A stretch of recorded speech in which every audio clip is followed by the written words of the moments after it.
விடுதலை சிறுத்தைகள் கட்சியின் சார்பாக கடந்த 2 நாட்களாக பல்வேறு இடங்களில் உள்துறை அமைச்சர் அமித்ஷா அவர்களை கண்டித்து கண்டன ஆர்ப்பாட்டங்கள் அக்கட்சியினர் ஈடுபட்டு வருகின்றனர்.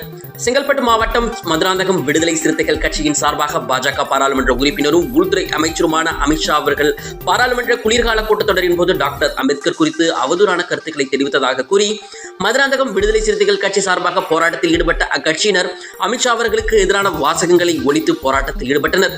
மேலும் அக்கட்சியினர் திருப்பதியில் இருந்து பாண்டிச்சேரி நோக்கி சென்று கொண்டிருந்த தொடர்வண்டியை அரை மணி நேரத்திற்கும் மேலாக மறித்து போராட்டம் மேற்கொண்ட விடுதலை சிறுத்தைகள் கட்சியினரை மதுராந்தகம் டிஎஸ்பி திருமதி மேகலா தலைமையிலான காவல்துறையினர் அக்கட்சியினரை கைது செய்து தொடர்வண்டியை விடுவித்தனர்.